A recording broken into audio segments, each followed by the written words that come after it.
We go to Charlie Pierce. He's the author of Idiot America, How Stupidity Became a Virtue in the Land of the Free. Charlie, welcome to the Young Turks. Thanks. Good to be here. And by the way, Michael Jordan was a jerk. All right. Well, I'll have you back on in the third hour to discuss that. Okay. All right. Now, Charlie, you've been covering politics for a long time, and you work with the Boston Globe, of course. Bill Maher said the other day that Americans are idiots and got in a lot of trouble over it. There was a political brouhaha over it. Now, obviously, it's unfair to say that all Americans are idiots, but when you say idiot America, what are we talking about here? What percentage? I'm glad you asked that, Jake, because to me, idiot America is not the people who believe crazy stuff and even the people who act on crazy stuff. We've had them in this country forever. It's part of our charm. The United States of America is the greatest country ever devised to be completely out of your mind. We encourage it. We park it right in the living room.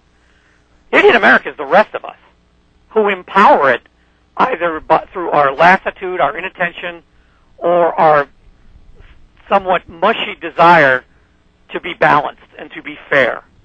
And we empower stuff we should ridicule. And that's where Idiot America comes in, because that's what happens when the crazy ideas aren't forced to conform themselves, but rather wind up driving the train. There's a lot to talk about there in terms of the media, but I think a lot of people in the mainstream media would say to you, hey, Charlie, now that's not fair.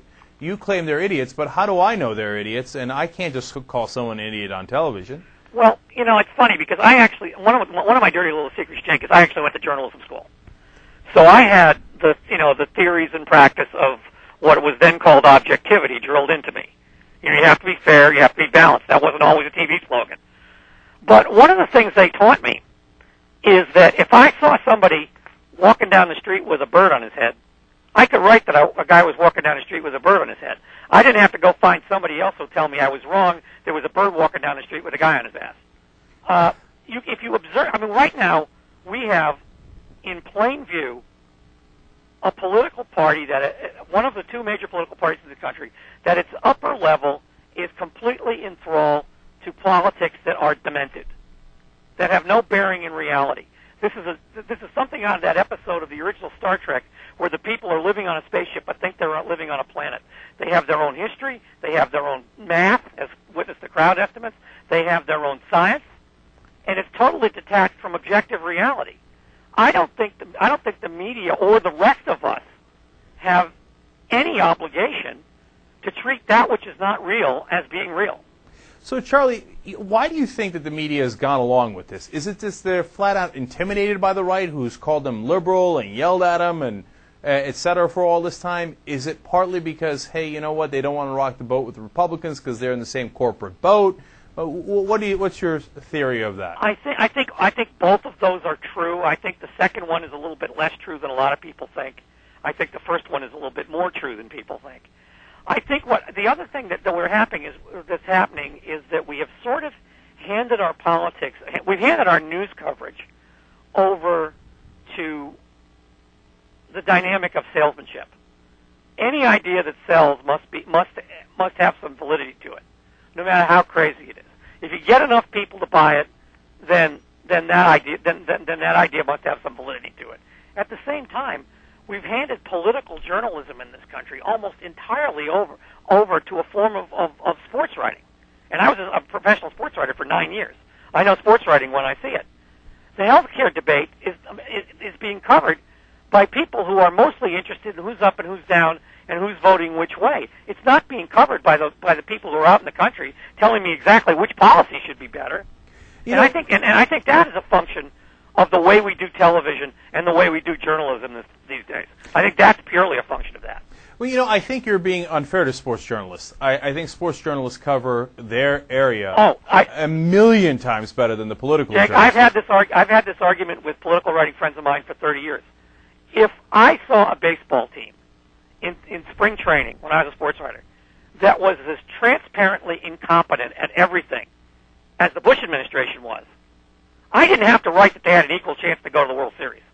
I could tell you that this team is awful. It has no chance. It's badly run. The manager should be fired. The owner should lose his franchise. Yeah, Political journalists can't do that, even when it's right in front of them. Look, I'll give you two more examples. One, at the end of the debates, Bush debates and the Gore-Bush debates, the media felt embarrassed to say that the poll numbers show that Kerry, for example, let's take that example, clearly won by overwhelming margins if you look at what the American people said. Instead, they called it even. It's like watching the game last night between the Packers and the Bears and saying, well, the Packers and the Bears played equally well. But not only have you not actually covered the story, you've misrepresented what happened entirely. No, the Packers won. They did not play equally well. It's a closer analogy, and I can say this because I covered a lot of fights. You go to Vegas and you'll see if you let a decision go to if you let a fight go to a decision, you're always going to see something interesting.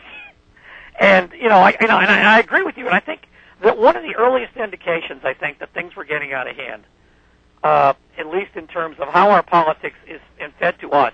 And I am primarily a news consumer. That's the way I always look at myself.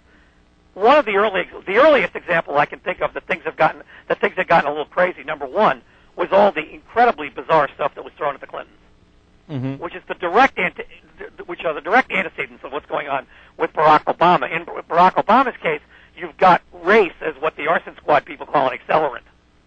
Yes. But the idea that Bill Clinton was having people killed, which made it all the way to network television, or that Vince Foster was murdered, is no more or less nutty than Barack Obama's Kenyan birth certificate.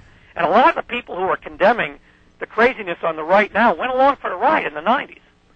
So I think the groundwork was set for what we're seeing now, and it's a little bit late for Republicans of that era to decide they don't want to ride the tiger anymore.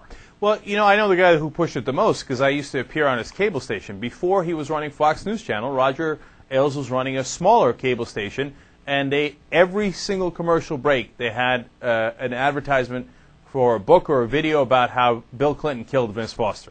So Roger Ailes has been pushing this stuff for decades now. But the difference between then and now is that he has legitimacy. And the second difference is that he's convinced the media that they're not supposed to call balls and strikes as the umpire. They're supposed to call, no matter where the pitch is, they're supposed to call an equal number of balls and an equal number of strikes to Republicans and Democrats. So the central question here in the minute that we have left is how do we fix it? How do we get through the media for them to understand what their real job is? I think the only way to do it, and I say this as somebody who once did field organizing a long time ago, you've got to do it from the ground up. I think Bill Maher made an excellent point over the weekend where he said, where are the 70 million of us who aren't crazy? Where are we? You get the politics you deserve, you get the media you deserve. You can demand to be better informed. And the one thing that I think that's really we've all done a disservice to each other is we've been handed a terrific system that we've determined can operate on automatic pilot, and it can't. If you let the system operate on automatic pilot, decisions will be made by the people who show up, and love them or hate them, the people in Washington this weekend show up. Yeah, that's and it's not. I mean, there's no other way. You're not going to convince a very consolidated corporate media that what they're doing now is wrong. It's just not going to work. Yeah, I thought the same exact thing, Charlie, and I made a similar point earlier in the show. And I think what we got to do is we got to start having TYT listeners and viewers show up places, because if they're going to show up, somebody else has got to show up, and I know we can do it. So we'll work on that. And meanwhile, your book, Idiot America, is fantastic, and we'll definitely put it up in the Young Turks library at theyoungturks.com. Thanks so much for joining us. I would appreciate it, Jake. Thank you very much for having me.